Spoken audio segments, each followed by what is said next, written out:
कोई उम्मीदवार नहीं आती, कोई सूरत नज़र नहीं आती। 19वीं सदी में लिखी गालिब की ये शेर मानो आज की दास्तां कह रही हो। कोरोना काल में कोई भी ऐसा नहीं रहा जिसे नाउम्मीदी की लहर ने ना छुआ हो। ऐसे में उम्मीद की किरण दिखाई है भारत बायोटेक इंडिया लिमिटेड ने।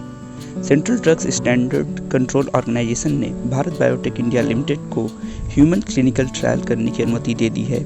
इसके साथ ही भारत बायोटेक देश की पहली कंपनी बन गई है जो इस तरह की क्लिनिकल ट्रायल कोविड के इंजेक्शन के लिए देश में करने जा रही है।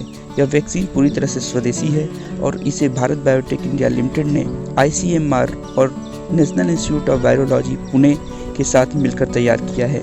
यह एक इनएक्टिवेटेड वैक्सीन होगी, जिसका मतलब यह है कि कोरोना वायरस के मरे हुए हिस्से से तैयार किया गया है।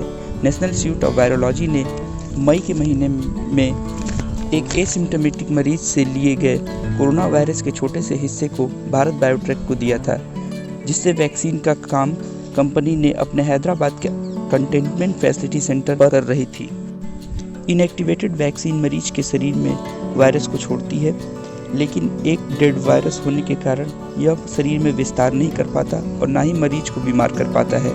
फिर शरीर इस वायरस के खिलाफ इम्यूनिटी बना लेती है और भविष्य में इस वायरस से लड़ना सीख जाती है। किसी भी वैक्सीन को बाजार में आने से पहले 4 फेजेस को पूरा करना होता है।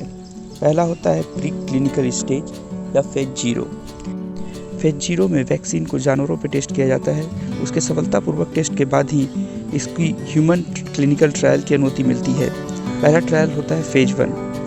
फेज 1 में इसे काफ़ी कम लोगों को लगाया जाता है और उसके साइड इफ़ेक्ट्स और डोजेज की जांच की जाती है।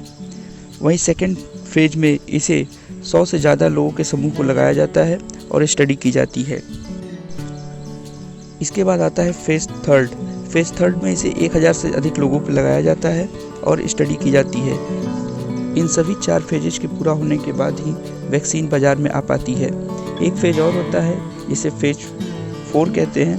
फेज 4 पोस्ट मार्केट फेज होता है, जिसे लंबे समय पर होने वाले वैक्सीन के इम्पैक्ट को देखा जाता है। कल इंडिया टुडे से बात करते हुए भारत बायोटेक इंडिया लिमिटेड के चेयरमैन और MD डॉक्टर कृष्णा इल्ला ने एक बहुत ही शुभ संकेत दिया है। उन्होंने कहा है कि अगर सब कुछ ठीक रहा तो वैक्सीन इस साल के अंत तक दिसंबर में बाजार में उपलब्ध होगी।